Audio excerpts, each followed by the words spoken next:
Failure is an option, ये मानना है उस महान व्यक्ति का जिसका नाम है इलॉन मस्क। जब आप कोई एग्जाम देते हैं और आपका सिलेक्शन नहीं होता तो आप कहते हैं फेलियर। ऑफ कोर्स आप फिर एग्जाम देते हैं और आपका सिलेक्शन नहीं होता, फिर से फेलियर। लेकिन आप ये मान लेते हैं कि मुझसे नहीं हो पाएगा। वहीं वो महान व्यक्ति ये मानता है कि फेलियर तब तक आते जाएंगे जब तक आप ये ना मान ले कि मुझसे ही हो पाएगा। आप उसकी सारी जिंदगी की कहानी सुनिए और उससे तय कीजिए क्या सच में फेलियर इज एन ऑप्शन। सुनिए, इन्होंने साउथ अफ्रीका में जन्म लिया और आज ये यूएस और कनाडा के बहुत बड़े बिजनेस मैग्नेट, और इन्होंने अपनी मैग्नेटिक फील्ड कैसे जनरेट की इसको जानना बहुत जरूरी। इनका विजन है फेलियर इज एन ऑप्शन। ये फेलियर में भी ऑप्शन ढूंढते हैं। इन्होंने 1995 में Zip2 नाम की सबसे पहली कंपनी लॉन्च करी और उस कंपनी के इन्वेस्टर्स ने इन्हें ही सीईओ बनने से रोक दिया। इनका फेलियर हो गया, बट इनका मानना है फेलियर इज एन ऑप्शन, जिसकी वजह से ये आगे बढ़ते गए और इन्होंने एक विजन देखा कि मैं सबसे सस्ता रॉकेट लॉन्च करके दिखाऊंगा।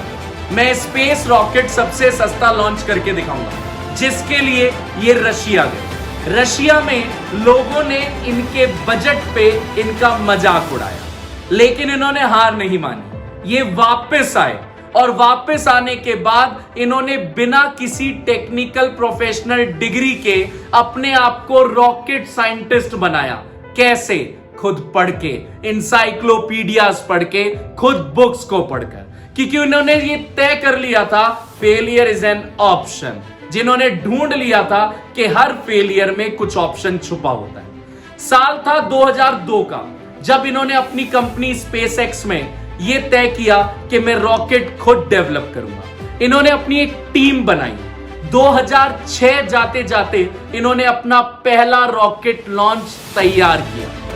वो रॉकेट लॉन्च हुआ, लेकिन मानने की बात ये थी, जिस रॉकेट को बनने में 4 साल लगे, उस रॉकेट ने जस्ट 37 सेकेंड्स में बर्बादी का मंजर देखा। उस रॉकेट के इंजन ने आग पकड़ ली 37 सेकेंड में और पहला प्रोजेक्ट खत्म हो गया, जिस पे मेहनत थी पूरे 4 साल।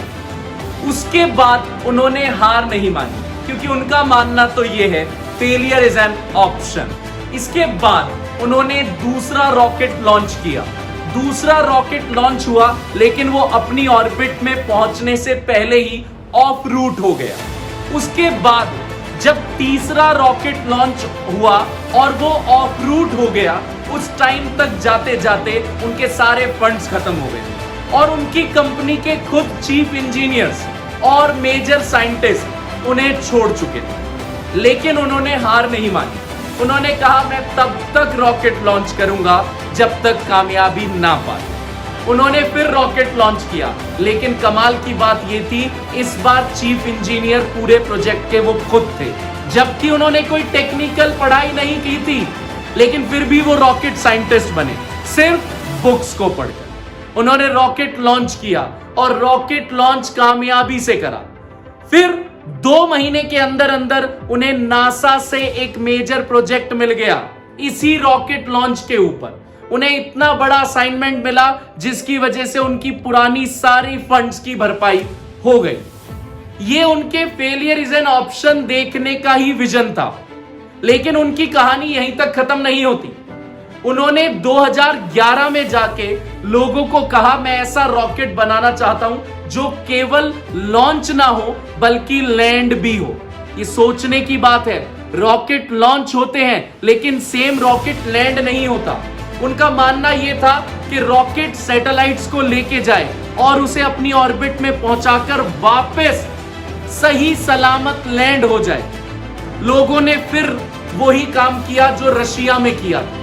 लोग उन पर हंसे, लेकिन 2015 तक जाते जाते अपने इस विजन को भी वो क्लैरिफाई कर चुके थे। उन्होंने ना केवल रॉकेट लॉन्च किया बल्कि उस रॉकेट को लैंड कराया, वो भी पानी पे तैरते हुए प्लेटफॉर्म पे।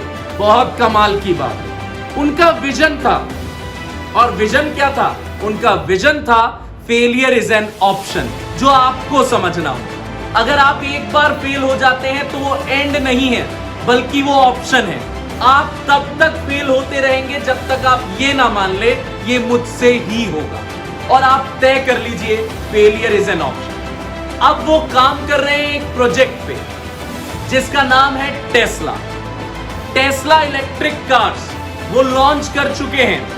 लेकिन आपको पता है कि जब सबसे पहली बार उन्होंने टेस्ला कार लॉन्च करी थी, इलेक्ट्रिक कार लॉन्च करी थी, उसका बजट अपने एक्चुअल बजट से ट्वाइस एक्सीड कर गया, जिसकी वजह से वो कार बिल्कुल भी पब्लिक ने अडॉप्ट नहीं करी। लेकिन उन्होंने फेलियर में मान रखा था फेलियर इज एन ऑप्शन। उन्होंने सेकंड लॉन्च किया, और सेकंड लॉन्च के बाद भी वो गाड़ी बजट में नहीं आई।